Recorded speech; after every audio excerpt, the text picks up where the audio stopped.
नमस्कार बच्चों। SKV number 1 चांद नगर की हिंदी की कक्षा में आप सभी का फिर से स्वागत है। तो चलिए चलते हैं अपनी हिंदी की कक्षा में। हम पढ़ रहे हैं पाठ नंबर 5, चिट्ठियों की अनूठी दुनिया, जिसको लिखा है अरविंद कुमार सिंह जी ने। तो चलिए बच्चों, हम पत्रों के बारे में पिछली कक्षाओं में भी काफ़ी पढ़ चुके हैं। अब जानते हैं आगे पत्रों के बारे में हमारे समाज में किस तरह से व्यवहार होता था, मतलब किस तरह से पत्रों का प्रयोग किया जाता था। आज का है आपका कार्यपत्रक 12। आज देश में ऐसे लोगों की कमी नहीं जो अपने पुरखों की चिट्ठियों को सहेज कर या संजोकर विरासत के रूप में रखे हुए हों, या फिर बड़े बड़े लेखक, पत्रों, उद्यमी, कवि, प्रशासक, सन्यासी या किसान, इनकी पत्र रचनाएं अपने आप में अनुसंधान का विषय है। अगर आज ऐसे जैसे संचार साधन होते तो पंडित नेहरू अपनी पुत्री इंदिरा गांधी को फ़ोन करते, पर तब पिता के पत्र पुत्री के नाम नहीं लिखे जाते, जो देश के करोड़ों लोगों को प्रेरणा देते हैं। पत्रों को तो आप सहेज कर रख लेते हैं, पर एसएमएस संदेशों को जल्दी भूल जाते हैं। कितने संदेशों को आप सहेज कर रख सकते हैं?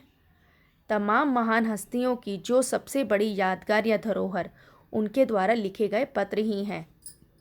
भारत में इस श्रेणी में राष्ट्रपिता महात्मा गांधी को सबसे आगे रखा जा सकता है। दुनिया के तमाम संग्रहालय जानी मानी हस्तियों के पत्रों का अनूठा संकलन भी है। तमाम पत्र देश काल समाज को जानने समझने का असली पैमाना है। भारत में आज़ादी से पहले संग्राम महासंग्राम के दिनों में जो कुछ अंग्रेज अफसरों ने अपने परिवारजनों को पत्र लिखे, वे आगे चलकर बहुत महत्व ही पुस्तक बन गए। इन पत्रों ने साबित किया कि यह संग्राम कितनी ज़मीनी मजबूती लिए हुए था। महात्मा गांधी के पास दुनिया भर से तमाम पत्र केवल महात्मा गांधी इंडिया लिखे आते थे, और वे जहां रहते वहां वे पत्र पहुंच जाते। आज़ादी के आंदोलन में कई अन्य दिग्गज हस्तियों के साथ भी ऐसा ही हुआ था। गांधी जी के पास देश दुनिया की बड़ी संख्या में पत्र पहुंचते, पर पत्रों का जवाब देने के मामले में उनका कोई जोड़ नहीं था।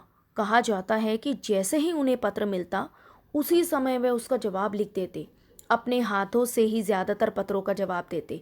जब लिखते लिखते उनका दाहिना सीधा हाथ दर्द करने लग जाता तो वे बाएं उल्टे हाथ से लिखने में जुट जाते। महात्मा गांधी जी ही नहीं, आंदोलन के तमाम नायकों के पत्र गांव-गांव मिल जाते हैं। पत्र भेजने वाले लोग अन्य पत्रों को किसी प्रशस्ति पत्र से कम नहीं सम्मानते हैं, और कई लोगों ने तो उन पत्रों को फ्रेम भी करा कर रख लिया। यह है पत्रों का जादू। यही नहीं, पत्रों के आधार पर कई भाषाओं में जानी किताबें लिखी जा चुकी हैं। चलिए बेटा, शब्दार्थ देखें। पुरखों मतलब होता है पूर्वज, संजोकर मतलब संभाल कर, विरासत मतलब धरोहर, उद्यमी मतलब व्यापारी, प्रशासक मतलब अधिकारी, अनुसंधान खोज, सहेज कर संभाल कर, तमाम सभी, दिग्गज महान हस्तियों नामी लोग, संकलन इकट्ठा करना, महासंग्राम, मैसेजेस संदेश, पैमाना मापदंड, जुट लग, प्रशस्ति पत्र, प्रशंसा पत्र। ठीक है बेटा, तो देखिए हमें बताया क्या गया है कि मतलब आज के मतलब लोग क्या है, देश के लोगों में कि ऐसी कोई कमी नहीं जो अपनी चिट्ठियों को या पुराने पुरखों की चिट्ठियों को संभाल कर संजो कर रखते हो। लेकिन जो हमारे लेखक हैं, पत्र हैं, उद्यमी, कवि, प्रशासक और सन्यासी और किसान लोग हैं, इनकी रचनाएं तो उन्होंने अपने आप में ही अनुसंधान क्यों है, क्योंकि इनसे हमें उनकी विचारधाराओं का नई नई विचारधाराओं का पता चलता है, उस समय की घटनाओं का पता चलता है, हमें सोचने विचारने की क्षमता मिलती है। हमें उन्होंने बहुत सारी चीज़ें हमें प्रदान की जिससे हम किसी भी चीज़ों को आराम से सुलझा सकते हैं, जान सकते हैं पुराने समय में क्या है, आज की विचारधारा क्या है। समझ आया? तो यहाँ पर आपको ये ज़रूर बताया गया है। और बहुत सारे पत्र ऐसे हैं जिन्हें संग्रहालयों में रखा जाता है। जैसे हमारे जो क्रांतिकारी थे, दिग्गज नेताओं थे, उनके हमारे पत्र आज भी संग्रहालयों में हैं। वे क्यों हैं? ताकि हम जान सकें उस समय की घटनाएं क्या थी, परिस्थितियां क्या थी, वे क्या विचार करते थे, समाज में क्या चल रहा था। तो पत्र हमें क्या करते हैं?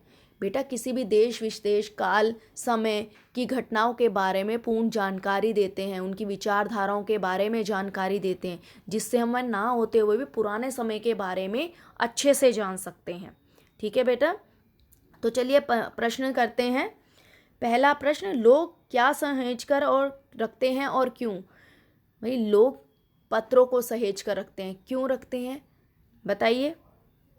देखिए, लोग पत्रों को सहेज कर रखते हैं, क्यों सहेज कर रखते हैं?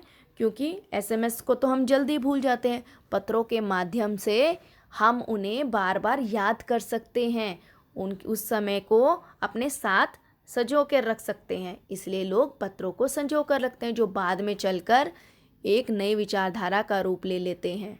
ठीक है। तमाम महान हस्तियों की सबसे बड़ी यादगार और धरोहर क्या है? तमाम बड़ी हस्तियों की सबसे बड़ी यादगार उनके पत्र हैं। क्यों? क्योंकि उनके पत्र रचनाएं अपने आप में ही अनुसंधान का विषय हैं। समझ आया? प्रश्न नंबर 3, दुनिया भर में सभी पत्र महात्मा गांधी को किस पते या नाम से आते थे और क्यों?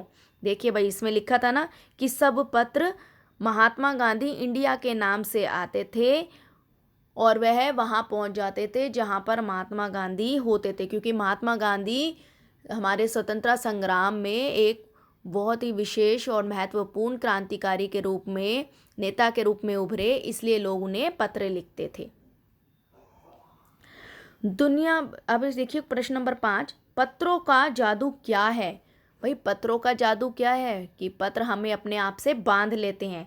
जैसे महात्मा गांधी जी को दिया था, जिन्हें बहुत सारे लोग पत्र लिखते थे और वह पत्रों का खुद से जवाब देते थे, और जब उनका दाहिना हाथ थक जाता था तो वह बाएं हाथ से लिख लिया करते थे। ठीक है। और यह पत्र लोगों के लिए प्रशस्ति पत्र से कम नहीं होता था कि इतना महान नेता क्रांतिकारी हमें पत्र लिख रहा है। तो यह पत्रों का ही जादू था कि लोग बार बार महात्मा गांधी जी को पत्र लिखते थे और वह उनका उत्तर देते थे। ठीक है। गतिविधि देखें, कुछ शब्द या शब्दांश, बेटा शब्द या शब्दांश होते हैं जो छोटे से शब्दों का अंश होता है, जिससे जोड़कर नए शब्द या उसमें शब्दों को जोड़ा जा सकता है, अन्य शब्द के साथ जुड़कर नए शब्द बनाते हैं।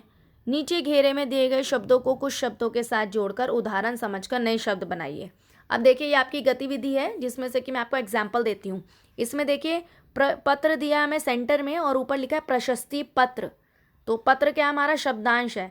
ऐसे ही समाचार पत्र, समाचार जमा पत्र हो गया समाचार पत्र। तो इसी तरह से आपने कुछ शब्द बनाने जिसमें पत्र आए। ठीक है, पीछे पत्र आ रहा है ना, ऐसे पत्र आए। ऐसे ही देखिए इक से बना है, ऊपर देखिए व्यापारिक।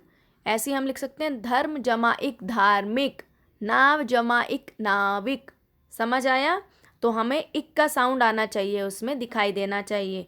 तो अब आपने इसी तरह से शब्द बनाने हैं। तो आपने 5-5 शब्द बनाने, एक एक आपको एग्जाम्पल मैंने एक्स्ट्रा बता दिया और एक गिवन है आपको। तो चलिए बेटा, यहाँ पर देखिए आपको कोविड का एक संदेश भी दिया है, जिसको हमें भूलना नहीं है। नियमित रूप से अपने हाथों को साबुन और पानी से धोएं। समय समय बाद अपने हाथों को धोते रहें, डिस्टेंस मेंटेन करें, मास्क पहने, खुद की सुरक्षा करें और दूसरों की भी सुरक्षा करें। तो आज का संदेश है, सुरक्षा ही बचाव है, 2 गज दूरी, मास्क है ज़रूरी।